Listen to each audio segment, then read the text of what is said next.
Life में face करते हैं।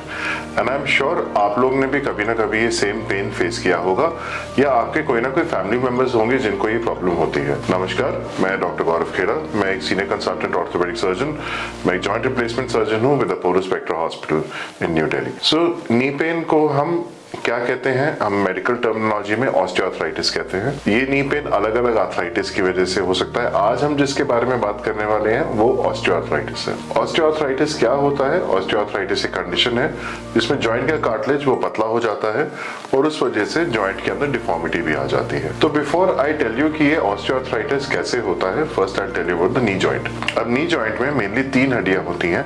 First is the femur, second is the tibia and the third is the patella. Femur हमारी thigh bone होती है, tibia नीचे जो लंबी हड्डी होती है वो है, और पटेला जो नी कैप जो होता है। नाउ ये बोन्स आपस में जब मूव करती हैं तो इनमें फ्रिक्शन रोकने के लिए नेचर ने हमको कार्टिलेज दे रखा है जो कि जॉइंट सर्फेस के ऊपर कवरिंग बना के रखता है।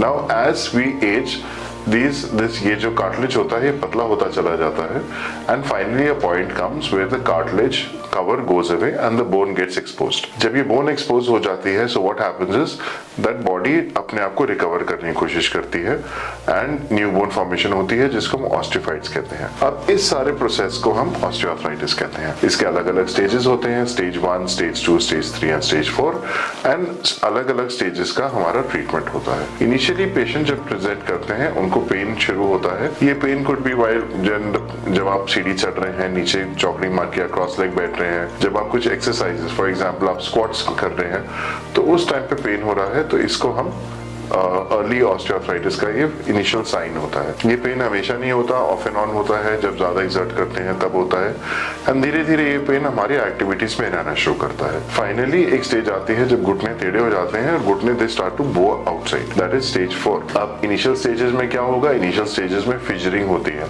जैसे आपने देखा होगा कि हमारी सड़क पे पॉटहोल्स बन जाते हैं, वैसे फिजर्स बन जाते हैं हमारे कार्टिलेज के अंदर।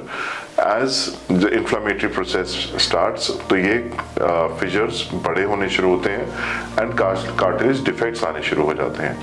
फाइनली कार्टिलेज डिफेक्ट्स को जब बॉडी क्योर करती है तो नई हड्डी बनती है जिसको ऑस्टियोफाइट्स कहते हैं, और आसपास के लिगामेंट्स टेढ़े होते हैं और ये घुटना टेढ़ा हो जाता है। नाउ ये तो हुआ ऑस्टियोआर्थराइटिस। अब ये किस एज में देखा जाता है? जनरली अगर हम बात करें तो ये 50 के ऊपर देखा जाता है, बट आजकल with changing lifestyle, with the sedentary lifestyle that we have, फिर विटामिन डेफिशिएंसी जो इतनी कॉमन हो रही है, this is we are able to see this even in earlier age. क्या इसका ट्रीटमेंट रहता है?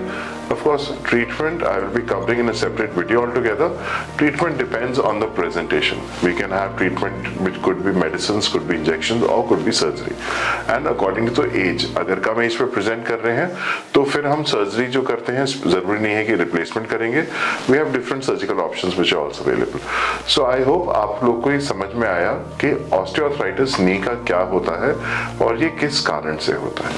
धन्यवाद, thank you. For more information, contact Dr. Khera's Wellness Clinic.